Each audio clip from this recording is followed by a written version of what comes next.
Hey y'all, it's Shanice, and this is your weekly astrology forecast for March the 2nd through March the 8th, 2026. This is for the collective, so I am focusing on the signs, degrees, and overall energy so that you can use it practically. Now, this week is big. We are currently in Mercury retrograde season.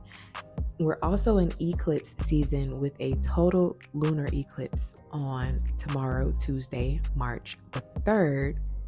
So we've got a lot of major shifts and momentum building. Now, who's most affected this week? If you have any placements, personal placements, Sun, Moon, Rising, Venus, Mars, or Mercury near these degrees that I'm about to call out, this week will hit loud for you. The first group of signs are mutable signs: Virgo, Pisces, Gemini, and Sagittarius between 8 and 20 degrees. This is because the eclipse is at 12 degrees of Virgo, opposing 12 degrees of Pisces. And then we have a Mercury retrograde active right now in Pisces. So this is the adjust your path, edit your habits, and tell the truth zone of your chart this week. The second group of signs are fixed signs. So Taurus, Leo, Scorpio, and Aquarius, I would say about 25 to 29 degrees. This is that Venus in Pisces at 27 degrees, forming a sextile to Uranus at 27 degrees in Taurus. So this energy shows up as this is where sudden turns or surprise opportunities can pop up for you this week in your chart. And last but not least, cardinal signs: Aries, Cancer, Libra, and Capricorn between 0 and 7 degrees of a cardinal sign. Venus is entering Aries, and immediately Venus will form a conjunction with Neptune and Saturn. So this is fresh start energy, but it's also don't confuse chemistry with clarity type of energy. Now, if you don't know your degrees, the degrees in your birth chart, don't stress about it. You can still listen to this podcast to hear the themes and see how they show up in your life.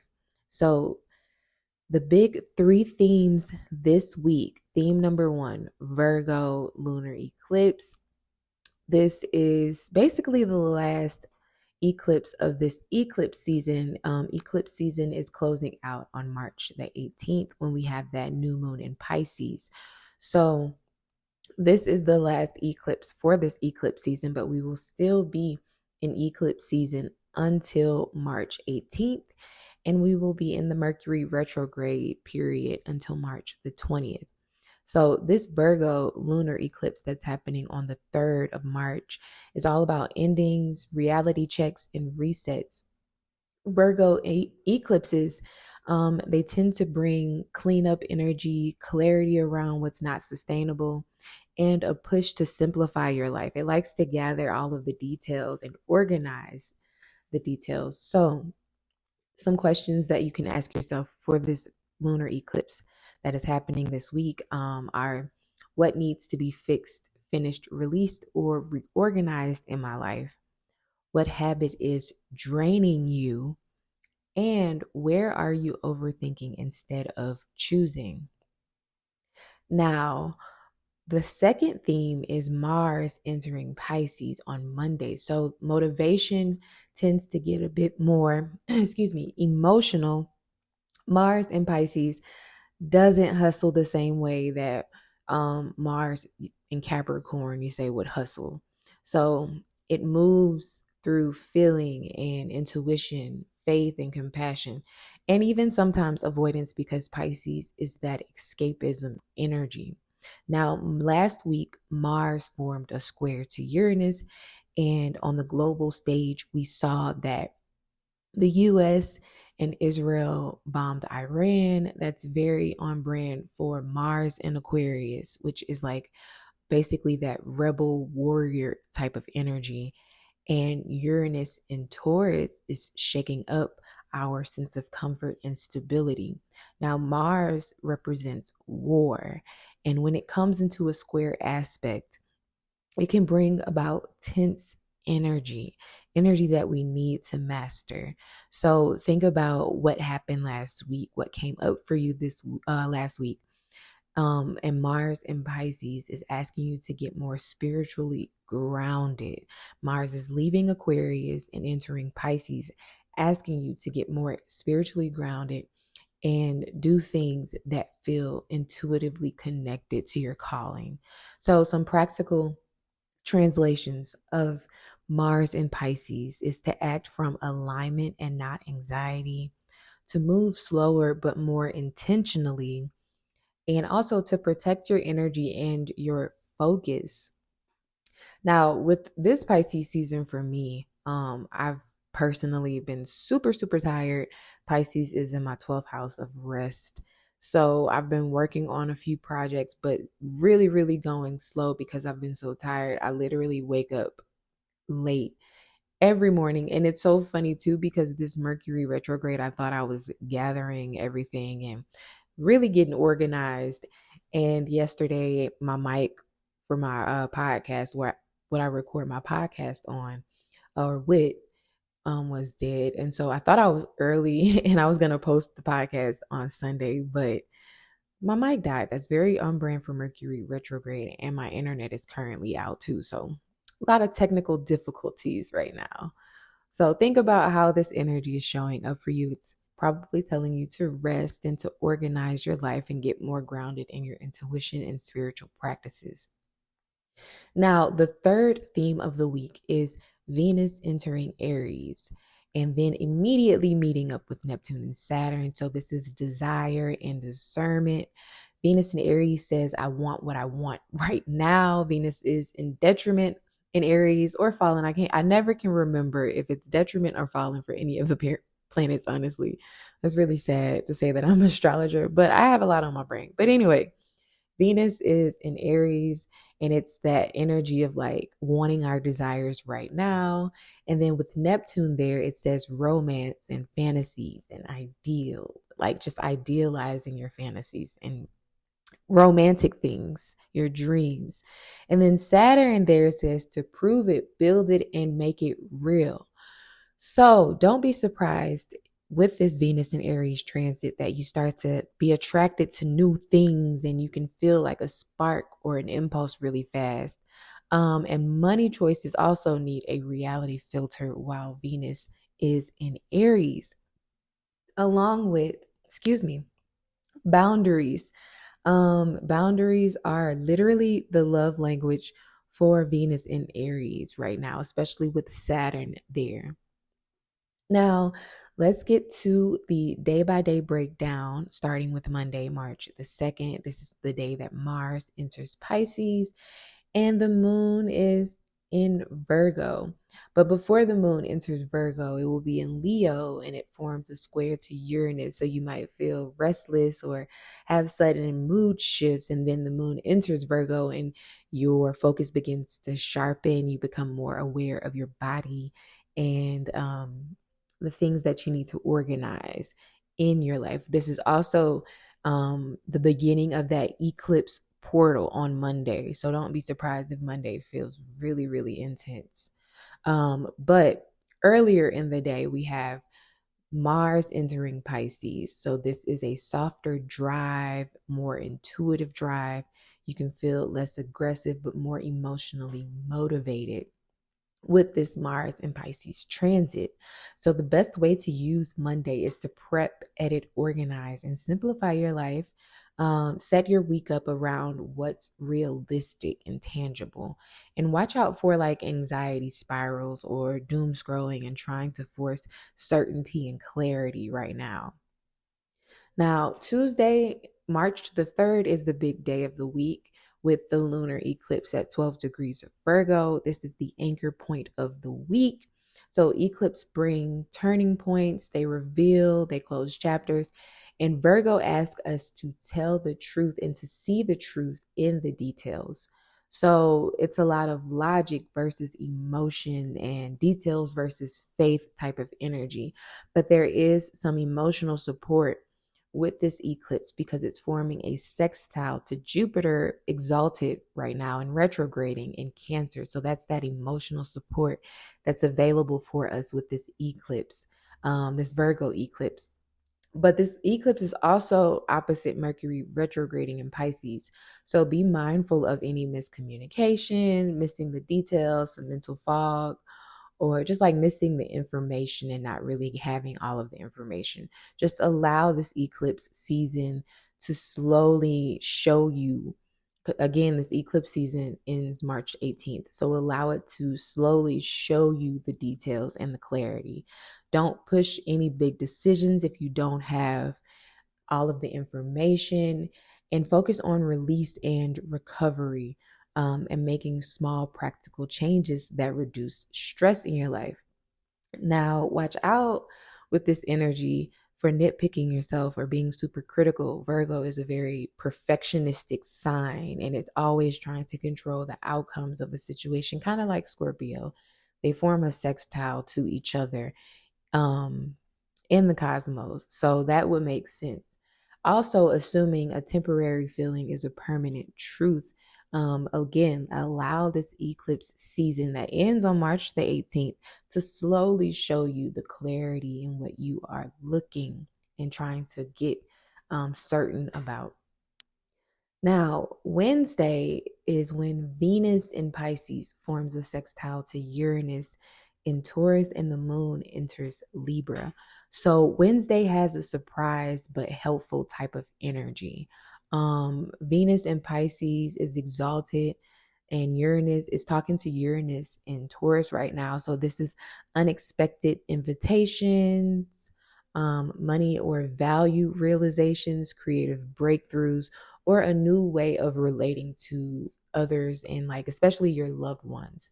So the moon will enter Libra, but right before it enters Libra, the moon will be in Virgo opposing Venus and then form a trine to Uranus. So emotional reality checks and sudden insight right before the moon enters Libra and shifts into more of like balancing relationships and your social relationships.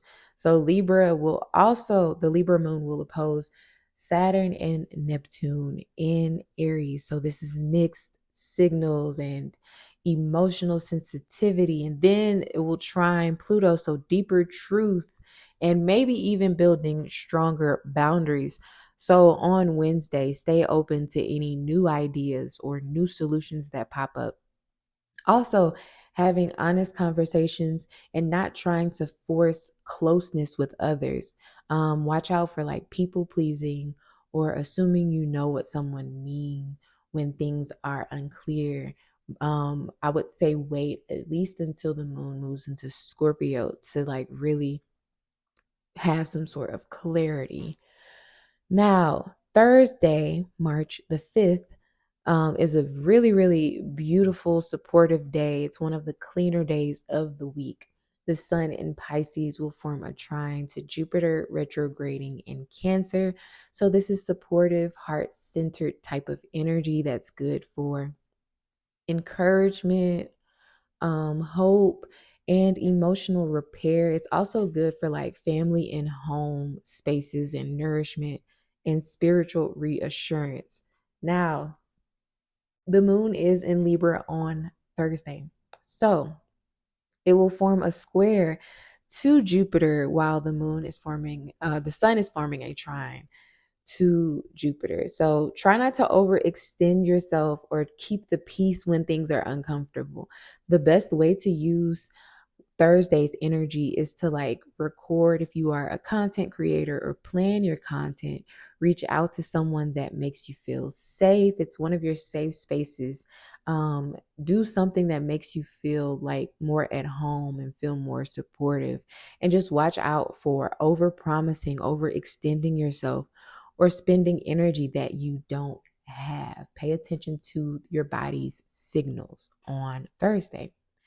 Now, Friday, March the 6th, Venus will enter Aries and the moon will enter Scorpio. So Venus in Aries is our desires getting bolder, boundaries getting more clearer, and our standards getting sharper. Venus in Aries just really doesn't take no mess. It's like, I want what I want.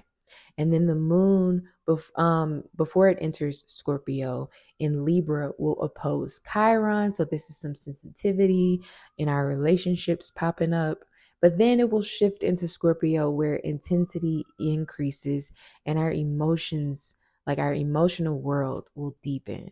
So the best use for Friday's energy is to choose directness over being passive, and take your needs seriously without making it a huge argument or like a war. And watch out for reacting from like your old wounds and triggers. And also that if you love me, you would do this type of energy on Friday. Now, Saturday, March the 7th, we have a Cazimi, Mercury retrograde Cazimi. So that's when the sun and Mercury come together in a conjunction. And it's basically a Cazimi is the heart of the sun. This Mercury will be in the heart of the sun. And then Venus will conjunct Neptune. The moon is still in Scorpio on Saturday. So Saturday is one of those. This is a powerful, but handle it gently type of days, with the sun forming a conjunction with Mercury retrograde in Pisces. This can bring about sudden clarity, a message, insight, or a realization coming through. It's kind of like a wait, that's what this is type of moment with Mercury and the sun coming together. And then when Venus form a conjunction with Neptune, this is beautiful for like creative work, love and relationships, spiritual softness and inspiration. But you also want to watch out for over idealizing and fantasy type of loops and ignoring red flags. Now, with the moon in Scorpio, it will form a trine to Mars in Pisces. It will square Pluto and then trine the north node, sextile the south node. So we have a lot of emotional drive mixed in with like power struggles, intensity, and obsession, and almost like faded emotional moments and like feelings. So the best way to use Saturday's energy is to channel it into some sort of creative project, like some art, music, even journaling or whatever your creative hobby or outlet is. Also, letting your intuition speak, but not verifying it before you commit to something. So watch out for over romanticizing people who haven't shown consistency, spending money just to soothe your feelings or your emotions. Um, on Saturday, just really enjoy the vibe, the energy that shows up or comes up, and don't sign your life away under that energy. Just be mindful and just enjoy it. Get some creative inspiration from it. Now, Sunday, March the 8th, Venus will form a conjunction with Saturn. And then there's a lot of supportive trines with that Scorpio moon. So Venus conjunct Saturn in Aries. This is where reality really sits in, and commitment becomes the question. This can look like defining a relationship, choosing self-respect, practical money decisions, also saying no to what's not sustainable. And then later on Sunday, Mercury retrograde will form a trine to Jupiter retrograde. And so this is a very calm and wise type of energy. This is even good for like wise conversations or a plan that finally starts to make sense. Now, the Scorpio moon will form a trine to Jupiter retrograde, Mercury retrograde, and the sun. So this is supportive emotional processing and honesty type of energy. The best way to use Sunday's energy is to really focus on your boundaries and commitments and make mature decisions. And also reflecting on what the eclipse is showing you, like what this eclipse season, think back to February the 17th and up until like March the 8th, and what has been revealed to you. So watch out for on Sunday, expecting instant clarity and ignoring what your body has been saying to you all week long. So this week, starts off a bit intense, a bit restless, and then by the end of the week, we start to feel more emotionally grounded, emotionally stable. We start to see a bit more clarity in the situations we were unclear about. And that's pretty much your week. So this is that eclipse clarity. We have a softer Mars energy now in Pisces and a strong lesson about desire versus discernment with Venus now entering Aries. So if this episode helped you, make sure you subscribe. I post weekly forecast every Monday. And make sure you drop a comment and tell me what sign you have at 12 degrees, around 12 degrees of Virgo or Pisces, because this eclipse is loud for you this week. So until next time, you guys, I hope that this eclipse really bring some clarity and some organization into your life. Until next time, you guys, peace.